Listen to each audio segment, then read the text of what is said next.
Welcome to Books in 10. Don't forget, we're raffling an iPhone when we reach 10,000 subscribers. Like, subscribe. Okay, get ready for a deep dive into Jules Verne's 5 Weeks in a Balloon, a story that takes us on a thrilling journey across Africa in the 1860s.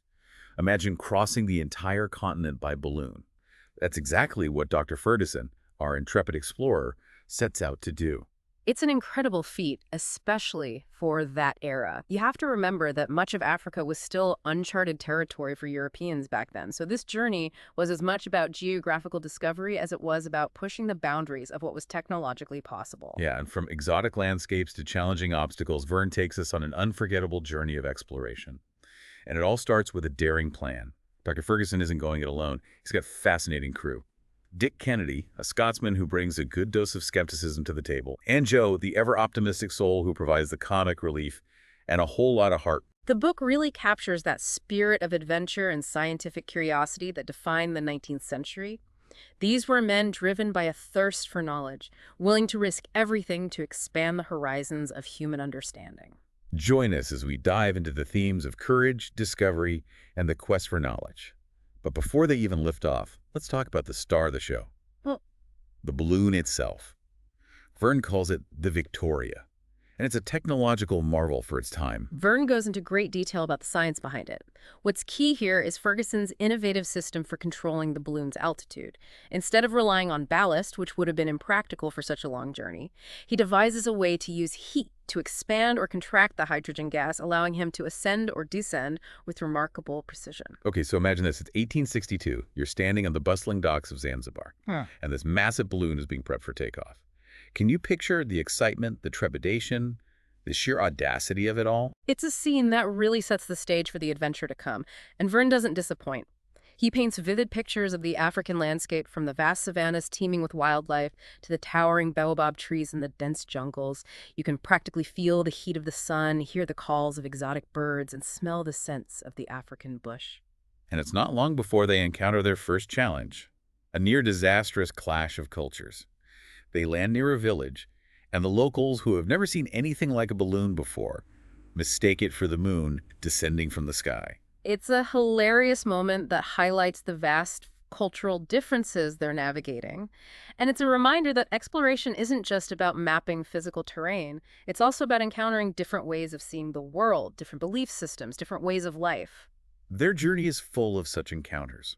They meet friendly tribes who offer them hospitality, but they also face hostile ones who see them as invaders.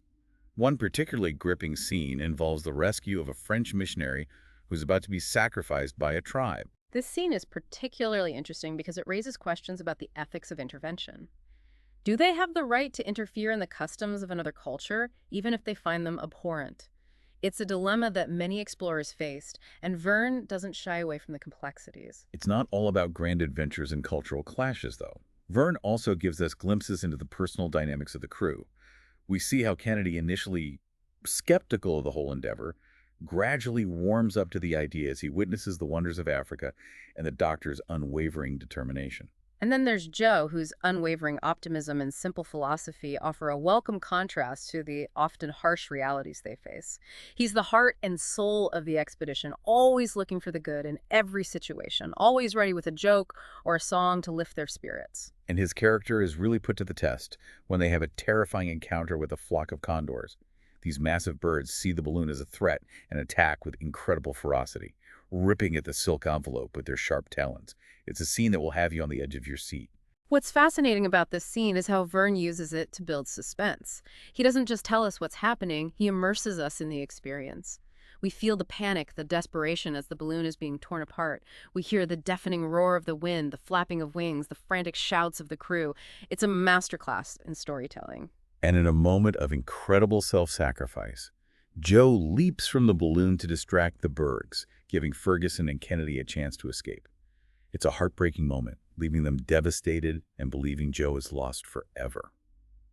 And as they continue their journey mourning the loss of their friend, their quest for the source of the Nile intensifies. They know they're getting closer, but the dangers are mounting as well. The stakes are getting higher, the challenge is more daunting. Stay tuned for part 2, where we'll see if they can overcome these obstacles and achieve their ultimate goal. Don't forget, we're raffling an iPhone when we reach 10,000 subscribers. Like, subscribe, and let's take to the skies with Jules Verne. Read the book. As we left off, our explorers were reeling from the loss of their dear friend Joe. But their quest for the source of the Nile propelled them forward. They were drawing ever closer to Lake Victoria, a place shrouded in mystery and rumored to hold the key to this geographical enigma. Verne captures that sense of anticipation beautifully. Remember, this was a time when maps of Africa were still being pieced together. The Nile's source was a subject of intense debate and speculation among geographers and explorers. And for Ferguson, it wasn't just about claiming a discovery for himself. It was about contributing to scientific knowledge, about pushing back the frontiers of human understanding. Their observations of Lake Victoria were incredibly significant. Verne weaves real scientific details into the narrative, describing the lake's vastness, its unique ecosystem, and its role as a source of the White Nile. This wasn't just a fictional adventure, it was a journey grounded in the latest geographical knowledge of the time. But as we know, with exploration comes hardship. Even reaching the lake wasn't easy. They faced scorching heat, torrential downpours, and those pesky mosquitoes you mentioned earlier. Ah, yes, the mosquitoes. It's those little details that make the journey feel so real, so relatable. We might not be crossing Africa in a balloon, but we've all battled those relentless insects at some point. And their challenges weren't limited to the natural world. They encountered warring tribes, witnessed brutal conflicts, and were even caught in the crossfire themselves.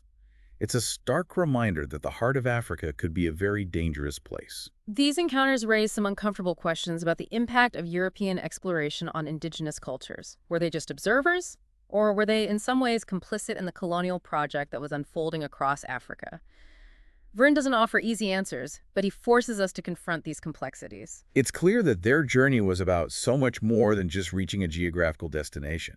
It was about testing their own limits, confronting their preconceived notions, and grappling with the ethical dilemmas of exploration. And just when they think they've reached their goal, having pinpointed Lake Ukerewe as the source of the White Nile, they're forced to make a hasty escape when they find themselves caught in the midst of a violent tribal war.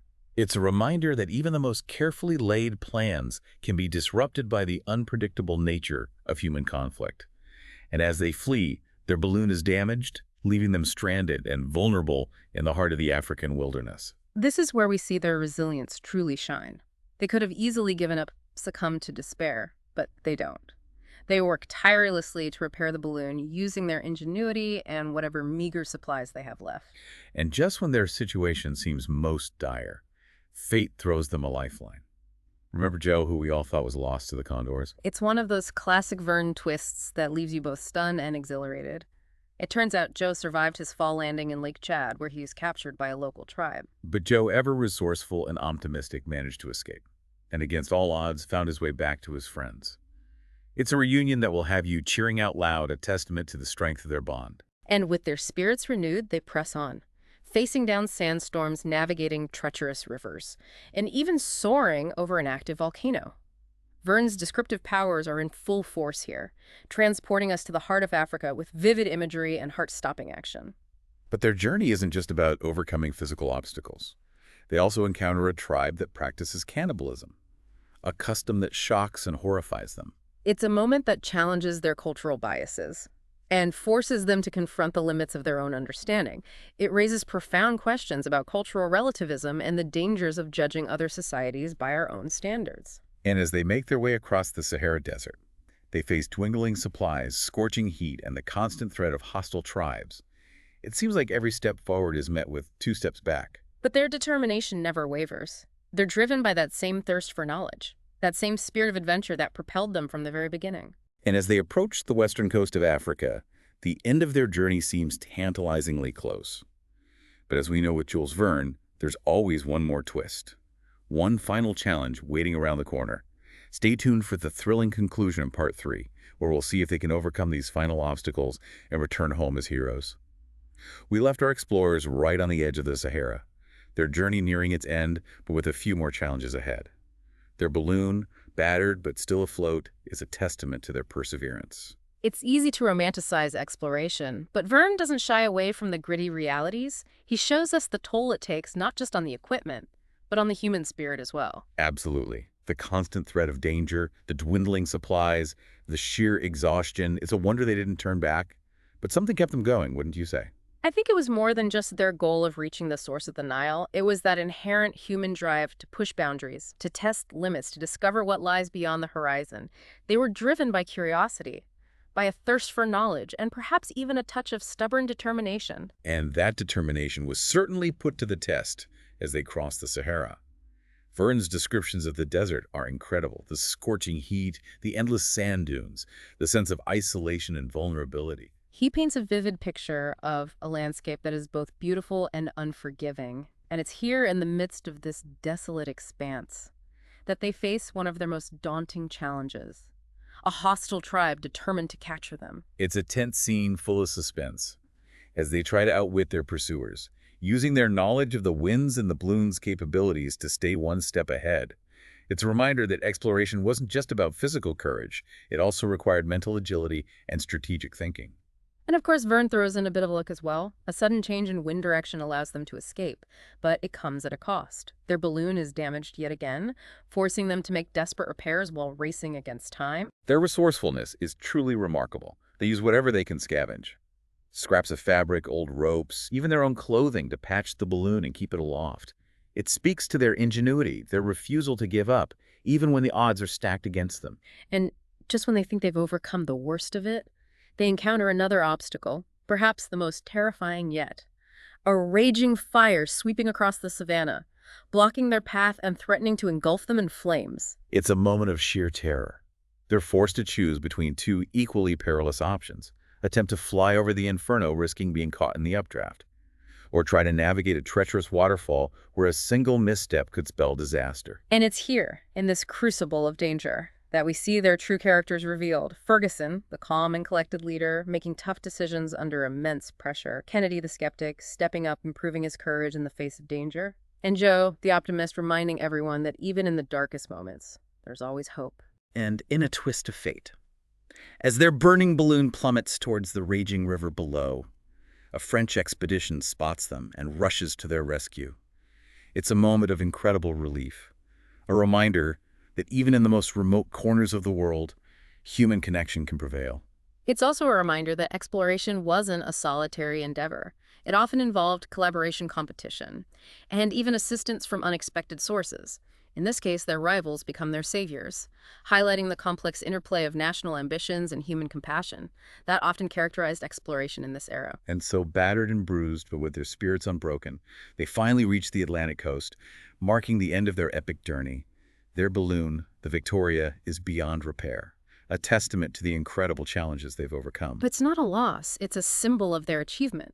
They set out to cross Africa by balloon, and they did it. They faced countless obstacles, pushed their limits, and returned with a wealth of knowledge and experience that would shape their lives forever. They returned to London as heroes. Their stories celebrated by the scientific community and the public alike. Their maps, their journals, their first-hand accounts of the African continent contribute to a deeper understanding of this, still largely unexplored region. And more importantly, their journey inspires others to follow in their footsteps, to continue pushing the boundaries of human exploration, to seek knowledge and adventure in the farthest reaches of our world. 5 weeks in a balloon is more than just an adventure story. It's a testament to the human spirit of discovery, a reminder that with courage, ingenuity, and a bit of luck, anything is possible. So as you close the book, ask yourself this: what adventures await you? What uncharted territories are you ready to explore? Perhaps it's not a physical journey across a continent, but a journey of the mind, of the heart, a quest for knowledge or understanding that will take you to new and unexpected places. The spirit of exploration lives on, and it's up to each of us to find our own adventures, our own journeys of discovery,